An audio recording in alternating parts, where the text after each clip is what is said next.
السلام علیکم ناظرین، کرائم 100 نیوز میں آپ سبھی کا خیر مقدم ہے۔ AIMIM نامپلی MLA جعفر حسین میرات صاحب نے 159 شادی مبارک اور 65 کلیانہ لکشمی اسکیم کے تحت 2,24,25,984 روپے کی رقم کے چیکس تقسیم کیے۔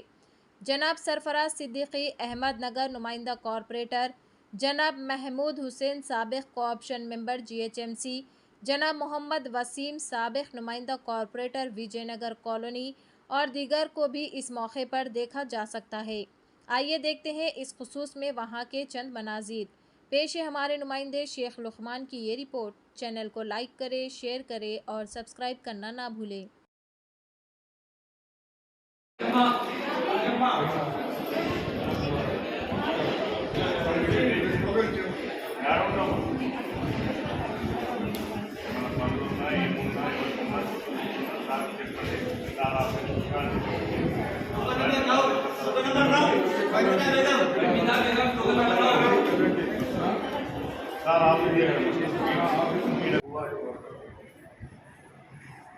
آج کے اس پروگرام میں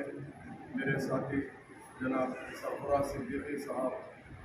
نمائندہ کارپوریٹر احمد نگر ڈویژن، جناب محمود حسین انجینئر صاحب کوآپشن ممبر مجلس اتحاد المسلمین اور عاصم نگر منڈل سے تمام تشریف لائے ہوئے منڈل کے ذمہ دار میری ماں اور بہنوں، پہلی چیز تو میں آپ سب کو مبارکبادی دینا چاہتا ہوں۔ آپ کی اپنی لڑکی کی جو شادی ہوئی ہے اس کے لیے میں آپ سے مبارکبادی دینا چاہتا ہوں اور اللہ سے دعا کرتا ہوں یا اللہ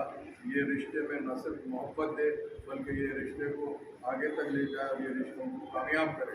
کیونکہ ہم پیسے تھے ایک مسلمان کے یا میری ماں اور بہنیں یہاں بیٹھی ہیں جو کلیانہ لکشمی لینے آئے ہیں، ہم صرف اور صرف دعا کر سکتے ہیں، کیونکہ ایک انسان اپنی اولاد کو اپنی بیٹی کے لیے ہر چیز دے سکتا ہے، اگر کوئی چیز نہیں دے سکتا تو اس کو اپنا نصیب نہیں دے سکتا ہے، مگر ہم اللہ سے دعا کرتے ہیں یا اللہ جتنے بھی لڑکیوں کی شادی ہوئی ہے ان کا نصیبہ نیک کرے، کیونکہ آج جانتے ہیں آپ کہ موجودہ حالات کے حساب سے کس طریقے سے آئے دن کچھ نہ کچھ چل رہا ہے۔ مجلس اتحاد المسلمین ایک واحد سیاسی جماعت ہے جو نقیب ملت بیرسٹر اسد الدین اویسی صاحب کی صدارت میں اور حبیب ملت جناب اکبر الدین اویسی صاحب کی قیادت کے اندر ہمیشہ نہ صرف آپ لوگوں کے درمیان میں رہتی ہے اور حکومت کو توجہ دلاتے ہوئے اچھے سے اچھے اسکیم چلانے کی کوشش کرتی ہے۔ اسی اسکیم کے سلسلے میں چاہے وہ شادی مبارک اسکیم ہو یا کلیانہ لکشمی اسکیم ہو، جس کی ایجاد ڈالنے والی کوئی اور جماعت نہیں ہے، وہ مجلس اتحاد المسلمین ہے۔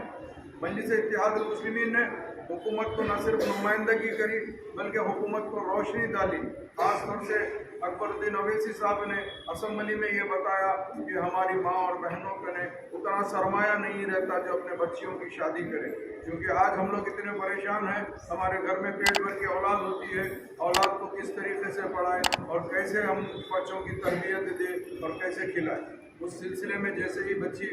بڑی ہوتی ہے، شادی کی جب ماں باپ کو فکر ہوتی ہے تو آج کے دور کے اندر شادی کرنا بھی ایک بہت بڑا مسئلہ ہے، کیونکہ ہم یہ نہیں کہہ رہے ہیں کہ یہ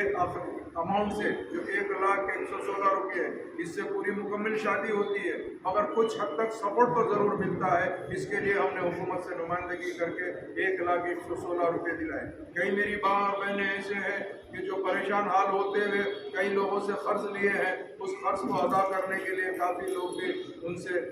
ہم مطالبہ کرتے ہیں، چونکہ ہم حد الامکان کوشش کرتے ہیں کہ جتنا ہو سکے جلد سے جلد آپ کی رقم آپ کو ادا ہو جائے۔ کسی وجہ سے حکومت کا جو پیسہ آنا ہوتا ہے آگے پیچھے پیپر ورک میں ہوتا ہے، اس میں ڈیلے بھی ہوتا ہے، مگر الحمدللہ یہ پوری کوشش مجلس اتحاد المسلمین کی ہے۔ آپ جانتے ہیں یہ تمام چیز نہ کہ شادی مبارک ہو یا کلیانہ لکشمی ہو یا جو میری بوڑھی ماں ہو اس کے لیے وظیفے کا انتظام ہے، وہ بھی مجلس اتحاد المسلمین کی نمائندگی میں کوئی ایسا معذور بچہ یا بچی ہو اس کے لیے بھی کرتے ہیں، اور جو اگر خدا نہ خواستہ بیوہ ہوتی ہے اس کے لیے بھی وظیفہ دلاتے ہیں۔ اس سے ہٹ کے تمام اور اسکیمات ہے، ہر اسکیم کے اندر مجلس اتحاد المسلمین آگے بڑھ کے آتی ہے۔ جیسا ابھی حکومت نے ایک اسکیم نکالی تھی گرہ لکشمی اسکیم، جس کا بھی اگر ذاتی گھر ہے، چھوٹا گھر 120 گز کے نیچے گھر ہے، اس کو 3 لاکھ روپے حکومت سے دلانے کے لیے